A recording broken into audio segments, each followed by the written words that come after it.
Dan untuk membahas lebih lanjut mengenai dampak apa yang bisa terjadi dari putusan MK kepada para hakim MK dan juga terhadap tahapan pemilu. Sudah terhubung bersama kami mantan hakim MK Profesor Maru Warar Siahaan. Selamat pagi Prof. Maru. Selamat pagi Prof. Selamat pagi, selamat pagi, selamat pagi. Baik, Prof. Dari pandangan Anda sejauh ini bagaimana melihat jalannya sidang MK ini, Prof?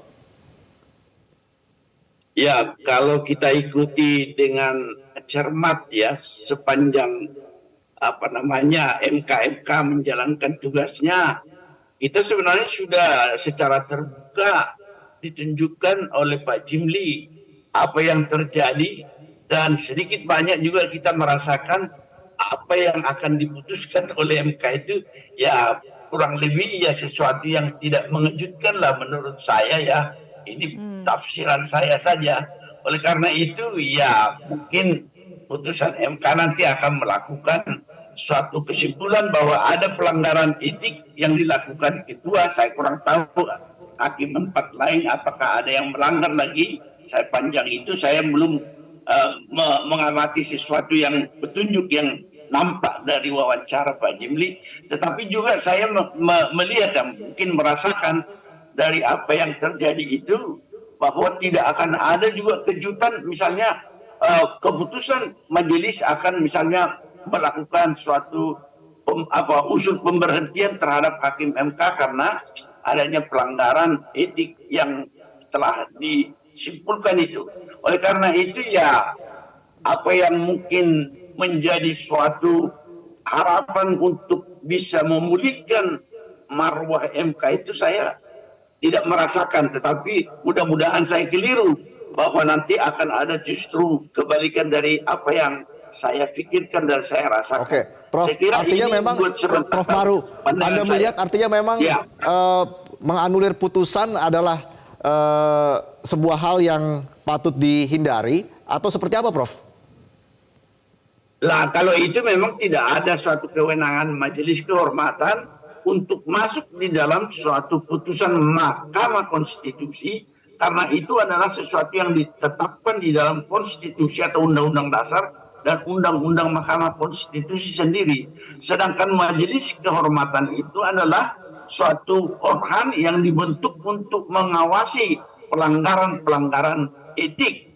Meskipun pelanggaran etik itu secara prinsipil bisa berdampak terhadap putusan Mahkamah Konstitusi, tetapi tampaknya dia sudah mengemukakan juga kemarin secara tidak perlu sebenarnya bahwa majelis kehormatan katanya tidak akan menyentuh putusan, yaitu saya kira sudah benar.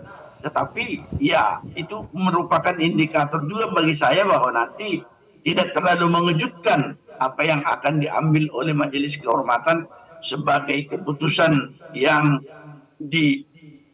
dilakukan terhadap laporan-laporan pelanggaran kode etik itu. Saya kira ini bisa terasa betul ya, karena kita bisa mengikuti dengan seksama apa yang diungkapkan oleh Pak Jimli di media begitu. Hampir tiap tiap doorstop itu terjadi, dia mengungkapkan apa yang terjadi juga di dalam proses majelis kehormatan. Iya, Prof. Maru, nantinya jika memang MK memutuskan nih hakim MK ini terbukti melanggar etik, nanti bagaimana dengan putusan yang usia batas capres-cawapres ini? Apakah masih akan bisa direvisi atau harus digugat ulang oleh penggugat lainnya? Ya, mungkin banyak perbedaan paham tentang itu, tetapi saya melihat karena di dalam Undang-Undang Dasar sendiri dikatakan bahwa Mahkamah Konstitusi itu adalah salah satu pelaksana kekuasaan kehakiman. Oleh karena itu dia tunduk juga kepada Undang-Undang Kekuasaan Kehakiman yang di dalam kasus Indonesia Undang-Undang Nomor 48 tahun 2009, dan salah satu ketentuan di dalam Undang-Undang Mahkamah Konstitusi itu yang sangat mendasar, yaitu pasal 17 ayat 345 itu mengatakan kalau ada konflik kepentingan tetapi hakim yang bersangkutan tidak mengundurkan diri, maka putusan itu cacat. Ya kan? Kalau di dalam peradilan umum dikatakan sesudah ini cacat, harus diperiksa lagi perkara itu dan diputus oleh majelis yang lain.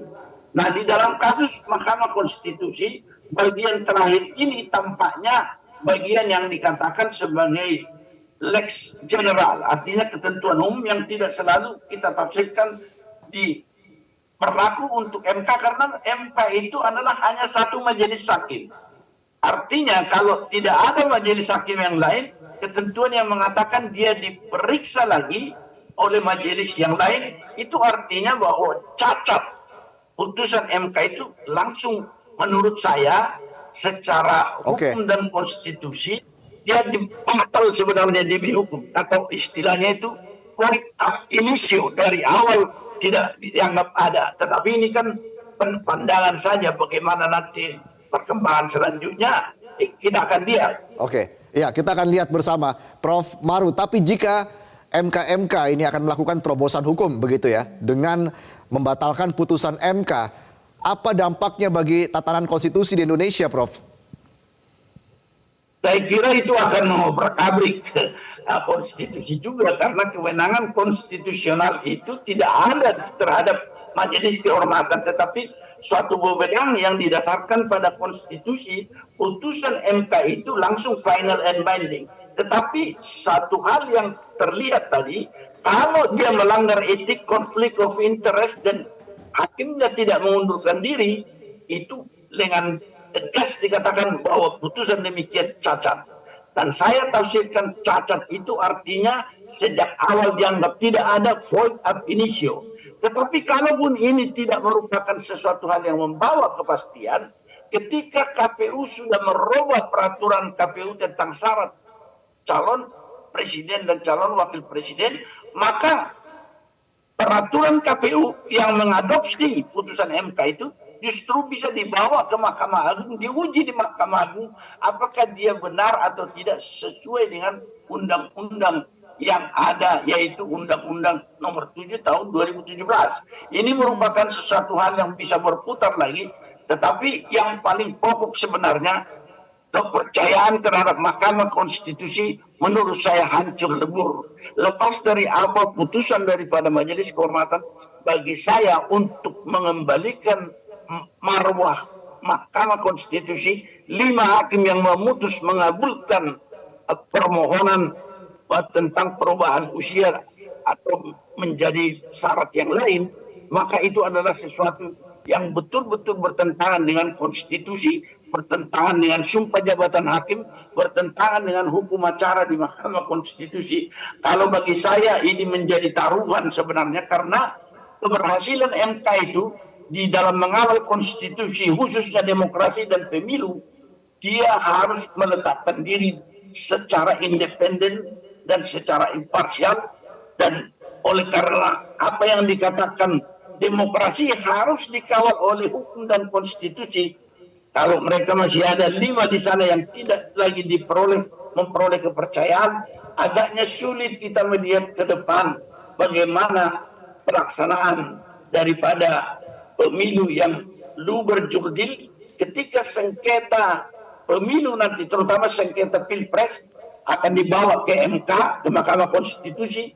Kondisi dalam kepercayaan yang begitu katakanlah sangat hancur, apakah rakyat bisa menerima atau pihak-pihak berperkara percaya bahwa itu putusan yang benar?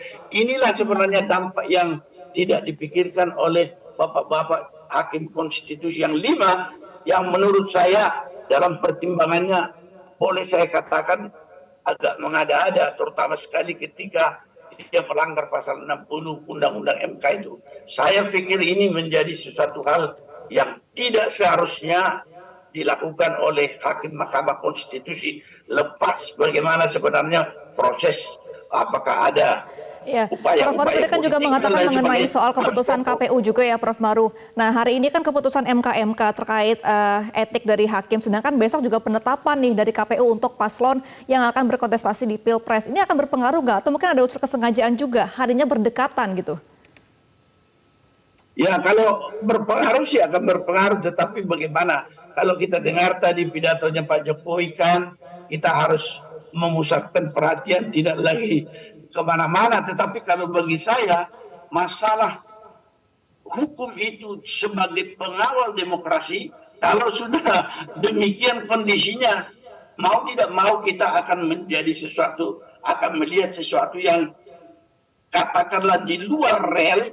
Bagaimana kita melihat demokrasi yang dikatakan itu harus jujur dan adil. Jadi proses itu menentukan hasil. Kalau proses tidak bagus, hasil juga tidak bagus. Oleh karena itu, saya pikir saya ada menantikan sesuatu, ya tidak lagi untuk mempersoalkan ini lebih baik, tetapi proses berjalan. Oke. Hanya saja masih akan ada ketidakpastian yang terjadi Oke, tentang Prof. hal-hal Maru. yang timbul akibat putusan MK. Iya, Ya. Prof. Maru, kalau kata Presiden tadi kan sekarang ini banyak dramanya, banyak sinetronnya begitu menuju Pilpres 2024. Tanggapan Anda seperti apa, Prof. Maru?